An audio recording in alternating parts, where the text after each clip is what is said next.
Friends మీకు ఈ video నచ్చితే లైక్ చేయండి, సబ్స్క్రైబ్ చేయండి. కొత్త చిత్రగుప్తుడు కోయదొరి వేషంలో అమర్ వాళ్ళ ఇంటికి రావటంతో నిర్మలమ్మ, సదాశివం ఆ కోయదరిని కూర్చోబెట్టుకొని మొత్తం బాధలన్నీ చెబుతూ ఉంటారు. అక్కడే నిల్చొని ఆ మాటలన్నీ కూడా వింటూ ఉంటుంది. కోయదర విషయంలో ఉన్న కొత్త చిత్రగుప్తుడు, చెప్పు తల్లి చెప్పు, నీ బాధలేంటో చెప్పు, నేను తీరుస్తాను అని నిర్మలమ్మని అడుగుతూ ఉంటాడు.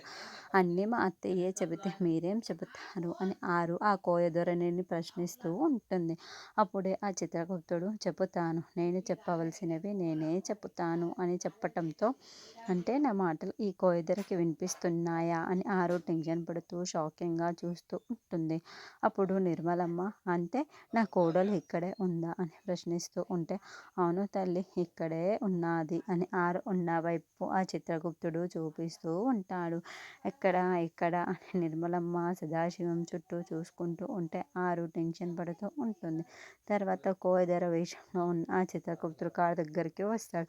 అదేంటి, ఇందాక నా మాటలు వినిపించినట్లు మాట్లాడారు, ఇప్పుడు నేను మాట్లాడుతుంటే ఏం సమాధానం చెప్పటం లేదు, అంటే నా మాటలు మీకు వినిపించటం లేదా అని ఆరు ఆ చిత్రగుప్త వెనకాలే నడుస్తూ ప్రశ్నిస్తూ ఉంటుంది.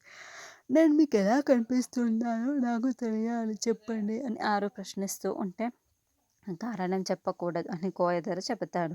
దీన్ని పట్టుకుంటే కారణం నీకే తెలుస్తుంది తల్లి అని ఆ చిత్రగుప్తుడు తన చేతిలో ఉన్న ఒక కర్రని చూపిస్తూ ఉంటాడు. అది మాయా కర్ర, దానికి ఏదో ఒక ఉంగరం టైప్లో కూడా చిత్రగుప్తుడు మోసంతో పెట్టి ఉంటాడు. వెంటనే ఆరు ఆ కర్రని పట్టుకొని ఉంటుంది. కర్ర పట్టుకోగానే ఆ చిత్రగుప్తుడు ధూమ్ తక అని మంత్రం వేసి మనకి సౌండ్స్ మాత్రమే వినిపిస్తూ ఉంటారు. మరి చిత్రగుప్తుడి మోసం ద్వారా అయిన ఆరు ఇప్పుడు యమలోకానికి వెళ్తుందా అన్నది మనం నెక్స్ట్ ఎపిసోడ్లో చూద్దాం.